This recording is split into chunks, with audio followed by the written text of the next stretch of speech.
اگر ہمارا چھابڑی والا آدمی، اگر ہمارا سائیکل بنانے والا آدمی، اگر ہمارا پینچر لگانے والا آدمی عزاداری کے حوالے سے 4 شیڈول سے نہیں ڈرتا، FIR سے نہیں ڈرتا، تو پھر سبزواری کو بھی 4 شیڈول اور FIR سے نہیں ڈرنا چاہیے۔ کس نے جناب سیدہ کے ساتھ زیادتی کی؟ کس نے علی کے گلے میں رسا ڈالا؟ کس نے حسنین کو شہید کیا؟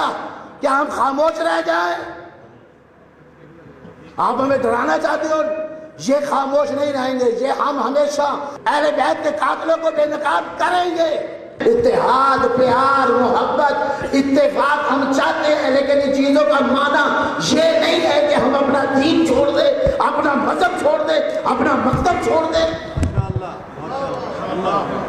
ہم اتحاد میں ہیں، اتحاد کریں گے، لیکن اتحاد کا معنی مذہب کی پابندی نہیں ہے، اتحاد کا معنی دین کی پابندی نہیں ہے، اتحاد کا معنی ہمارے مذہبی عقائد ہم سے نہیں جینے جا سکتے، اتحاد کا معنی یہ نہیں ہے کہ ہمارا بنیادی حق ہم سے چھیننا چاہے۔ پاکستان کے باسی ہیں اور پاکستان کے پورے اس علاقے میں ہم اپنے مذہبی حقوق کے حوالے سے آزاد ہیں، اور اگر ہمیں ہماری آزادی ہم سے چھینی گئی تو ہم ان کی گردنوں تک اپنے ہاتھ لے جائیں گے۔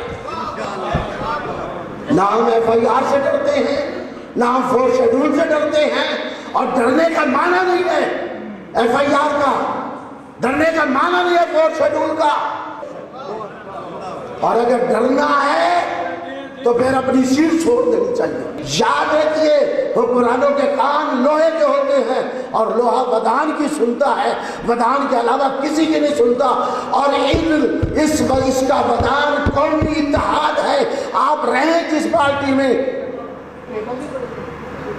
یہ پلیٹ فارم نے، اس پلیٹ فارم نے ہمیشہ آپ کو دعوت دی ہے، ذاکرین کو دعوت دی ہے، خطبہ کو دعوت دی ہے، واعظین کو دعوت دی ہے، بانیان کو دعوت دی ہے، عزاداران کو دعوت دی ہے، ایک دفعہ نہیں 20 دفعہ، اور آگے بھی دیں گے۔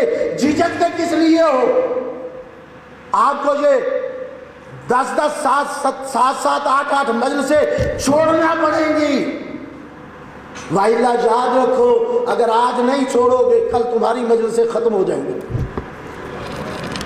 یہ آج فیسیں بچانے کے لیے ہم بھی مجلسیں پڑھتے ہیں اور پورے ملک میں پڑھتے ہیں، ہم بھی وہ ساری چھوڑ کے آتے ہیں، لیکن اگر یہ مجلسیں ہی نہ رہیں، اگر مدارس کو تالے لگ گئے، اگر امام بارگاہوں کو تالے لگ گئے، جو کبھی نہیں ہوگا، یہ یاد رکھیے انشاءاللہ، یہ بالکل، لیکن اس کا مطلب یہ نہیں ہے کہ ہم اپنی ذمہ داری کو بھول جائیں، ہم اپنے فرض کو بھول جائیں۔ ہر فرد ملت کے مقدر کا ستارہ، ہمیں سب کو آگے بڑھنا ہے، سب کو آگے بڑھنا ہے، اور ہم کوئی مدرسہ، کوئی مسجد، کوئی امام بارگاہ، کوئی مجلس کسی کو رکنے نہیں دیں گے، چاہے ہمیں اپنی لاشیں دینی پڑی، دیں گے۔ اور میں سمجھتا ہوں سب سے زیادہ علماء کی ذمہ داری ہے، اور سب سے زیادہ جتنے پلیٹ فارم ہیں ہر ایک کی ذمہ داری، شیعہ علماء کونسل کی ان سب سے زیادہ ذمہ داری ہے، اس لیے کہ یہ وہ پلیٹ فارم ہے جس پہ یہ چوتھی قیادت ہے سید محمد دہلوی کی زندگی خرچ ہوئی، مفتی جعفر حسین رحمۃ اللہ علیہ کی زندگی خرچ ہوئی، شہید قائد کی زندگی خرچ ہوئی، اور موجودہ قائد نے اپنی ساری زندگی۔ علماء، لیکن یاد رکھیے آج ہمیں چینل ہماری بات کو پہنچانے کے لیے خاموش ہے، آج میڈیا ہماری بات کو پہنچانے کے لیے خاموش ہے، آج ہمیں معلوم ہے کیا ہو رہا ہے اس ملک کے اندر۔ اور میں یہ بھی عرض کروں، اب وقت ہے آپ سب دوستوں کا کہ وہ لوگ جو شیعہ ہیں، جو اسمبلیوں میں بیٹھے چاہے جس پارٹی سے تعلق رکھتے ہیں، وہ جو سینٹ میں بیٹھے ہیں چاہے جس پارٹی سے تعلق رکھتے ہیں، وہ لوگ جو اداروں میں بیٹھے ہیں، ہم یہ نہیں کہتے آپ کسی کے حقوق پامال کریں، لیکن کم از کم اپنے شیعہ ہونے کو تو محفوظ رکھیں، اس کے لیے تو کام کریں۔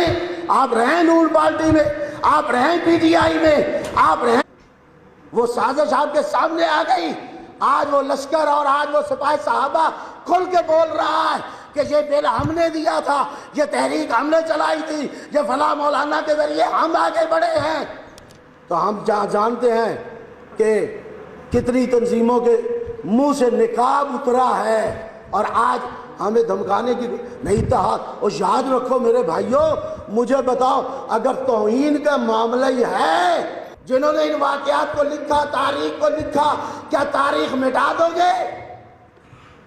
علی جہاں نفس رسول تھے وہاں صحابی بھی تھے، جناب سیدہ جہاں بیٹی تھی وہاں صحابیہ بھی تھی، حسنین جہاں نواسے تھے وہاں صحابی بھی تھے۔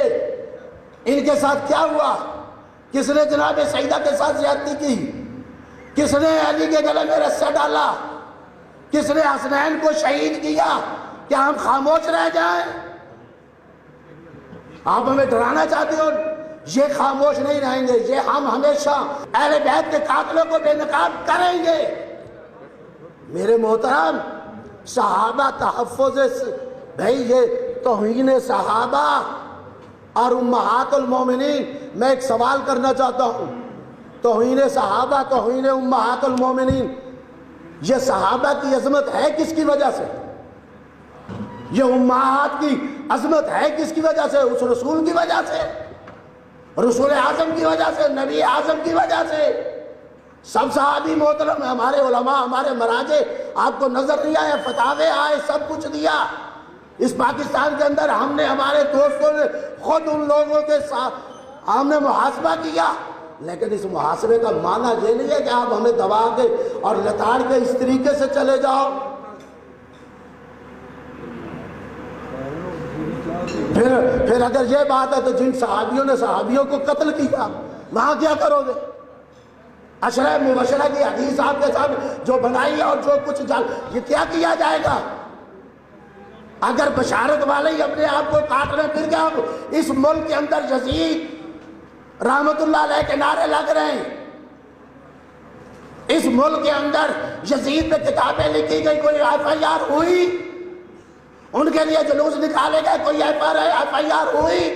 جناب ابو طالب کو برا بھلا کہا جا رہا ہے، کوئی ایف آئی آر ہوئی؟ رسول اسلام کے والدین کو اعوذ باللہ کہا جاتا ہے، یا رسول کا کہا گیا یا امت بچا لو، یا اپنے والدین کو بچا لو، انہوں نے امت بچا لی، یہاں تک توہین کی جا رہی ہے۔ کبھی ایف آئی آر ہوئی؟ لیکن اس ملک کے اندر جگر خار جناب حمزہ پہ، ہندہ پہ اگر بات ہوئی تو پرچہ ہوا، ابو سفیان پہ بات ہوئی تو پرچہ ہوا، امیر شام پہ بات ہوئی تو پرچہ ہوا۔ ہم ایسے پرچے ہزاروں لینے کے لیے تیار ہیں، اور سب سے پہلے سبزواری تیار ہے۔ میں کہتا ہوں یہ تاریخی اختلاف تم ختم نہیں کر سکتے، کاٹ تو ہمیں جیلوں میں ڈال دو، رکھو فور شیڈول میں، لے جاؤ ایف آئی آر کاٹو، کرو عمر قید، ہمیں اس اختلاف کو، تاریخی اختلاف کو ختم کر دو گے کہ اس بل اگر واپس نہ ہوا، آپ پاس کر کے دیکھ لو، سب سے پہلے اس بل کی مخالفت پاس ہونے کے بعد بھی ہم کریں گے، اور آپ پرچے کاٹنا، آپ فورتھ شیڈول میں ڈالنا، ہماری گردنیں کاٹنا، یہ شیعت تم سے ختم نہیں ہو سکتی اور کبھی بھی نہیں ہو سکتی۔